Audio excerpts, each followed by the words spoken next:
Most people don't leave a high-paying banking job to dig ditches on national television. But Kevin O'Connor isn't most people. His story is full of twists no one saw coming. From a childhood spent learning construction by trial and error, to a surprise email that led to one of the most unexpected TV careers in home improvement history. Today, millions know him as the trusted face of this old house. But very few know how unlikely it all was. What makes Kevin's story so unique isn't just where he ended up. It's the series of moments, decisions, and odd turns that got him there. Kevin was born around 1968 or 1969 in Maplewood, New Jersey. He grew up in a house that was always being taken apart and rebuilt. With 4 brothers and 2 sisters, the O'Connor home wasn't exactly quiet. His father was a civil engineer, and instead of traditional family vacations or weekend sports, the kids learned how to mix concrete, hammer nails, and read blueprints. Their home was more of a construction zone than a place to relax, but Kevin didn't mind. Without realizing it, he was gaining the kind of hands-on knowledge that many TV hosts only pretend to have. It was messy, unpredictable, and totally real. Things took a serious turn when Kevin was just 19. While going through military training, he began blacking out without warning. Doctors ran tests and discovered he had a heart murmur. It was a condition serious enough to block his path in the military, and even stranger, his medical records from that time mysteriously vanished. Gone. Just like that. Years later, that missing paper trail would become a problem when trying to track his health history. At the time, though, it forced Kevin to think hard about what kind of future he could realistically build. The uncertainty pushed him toward education and careers that didn't depend on perfect physical health. Kevin attended St. Benedict's Preparatory School in Newark, a tough, disciplined school that demanded a lot from its students.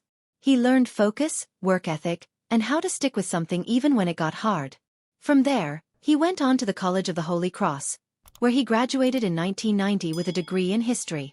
At first glance, history and home renovation don't have much in common, but that degree sharpened his research skills, made him a better communicator, and taught him how to understand the big picture. Skills that would serve him surprisingly well later in life. He didn't stop there. In 1999, he earned an MBA from Boston University, setting the stage for a strong corporate career. And strong it was. Kevin joined Fleet Bank and worked in the sports finance division, helping fund massive projects like stadiums and sports facilities. His strategic thinking made him a standout, and he eventually climbed the ladder to become a senior vice president at Bank of America. By his early 30s, he was managing millions of dollars and living a life most would envy. But there was something missing. Despite the success, the corner office, and the impressive salary, Kevin found himself thinking about construction again. Not just buildings but the feeling of making something with your hands. Something real. Then came the house that changed everything. In 2003, Kevin and his wife Kathleen bought a Queen and Victorian in Beverly, Massachusetts. On the outside, it looked like a dream, charming, classic, the kind of place you'd see on a postcard. But inside, it was a disaster. Old wallpaper covered almost every surface, and no matter what they tried, it wouldn't come off. The couple grew frustrated and, almost as a last resort, sent an email to the team at This Old House. They weren't expecting much, maybe a reply, a tip, or a quick fix. Instead, they got a visit from the crew. What Kevin didn't know was that the timing of their email was incredibly lucky. The producers were working on a new show, Ask This Old House, and they were searching for fresh talent. When the crew came to film at Kevin's house, something clicked. He didn't just stand there politely. He asked questions, got involved, and showed genuine interest in the work. He wasn't pretending to be an expert. He was just curious. And that authenticity stood out. Behind the scenes, that one episode turned into something bigger.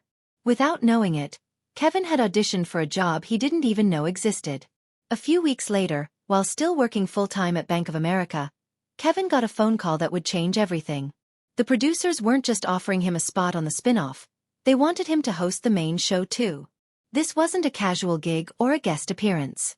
It was a chance to take over one of the most respected home renovation programs in television history. And he had never hosted anything before. To understand how big this moment was, you have to look at the show's history.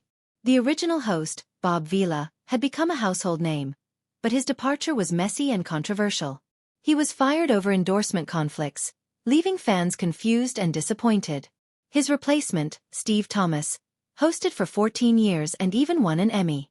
But his exit in 2003 was just as sudden, and the producers were facing serious pressure to get the next decision right. They reviewed over 400 possible hosts. But after seeing Kevin on camera, they stopped looking.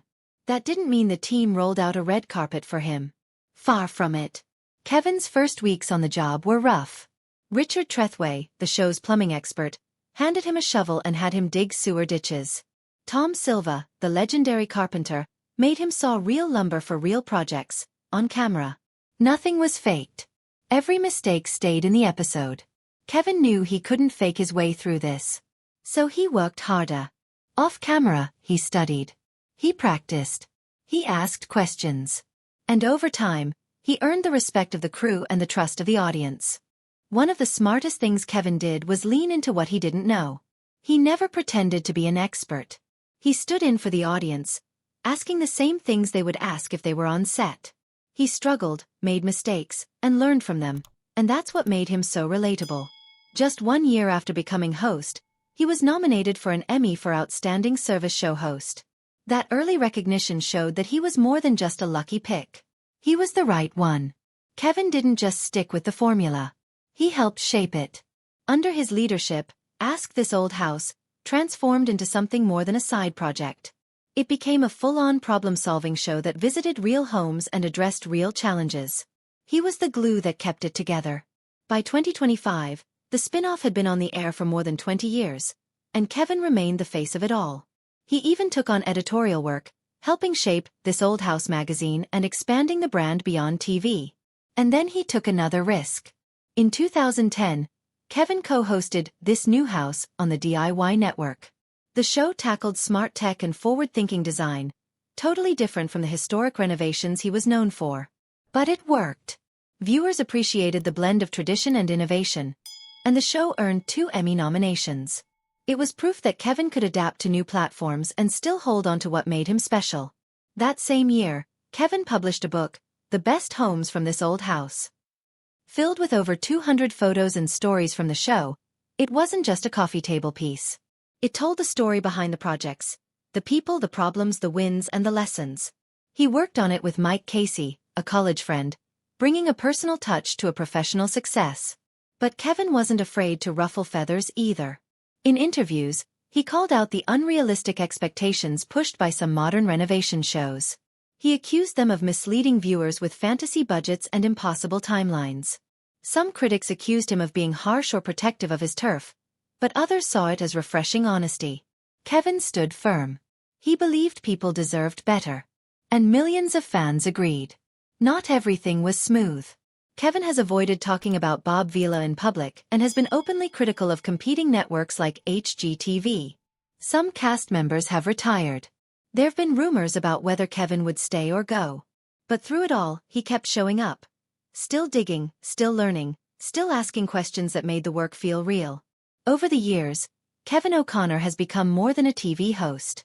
He's become a symbol of something increasingly rare in media: authenticity. His willingness to admit what he doesn't know, to work hard and earn his place, makes him stand out in a world full of polished personalities and perfect takes. He's not just presenting home renovation. He's living it, learning it, and letting viewers see every imperfect part of the process. His story shows that you don't have to start out in the right lane to end up in the right place. You don't need a background in media or a degree in construction to become the face of one of the most respected shows on television. What you need is curiosity, humility, and the grit to stick with it when things get tough. Kevin has all of that, and more. He's helped reshape what home improvement shows can be. Not flashy, not fake, but honest, practical, and actually useful. And in doing so, he's inspired millions of people not just to watch, but to build, to fix, and to believe that even the biggest messes can turn into something great. If Kevin's story proves anything, it's that sometimes the best experts are the ones still learning. And maybe that's why viewers trust him. Not because he knows everything, but because he never pretends to. If you enjoyed this story, don't forget to hit the like button, subscribe for more content like this, and leave a comment with your thoughts. Who else's story should we tell next? Thanks for watching.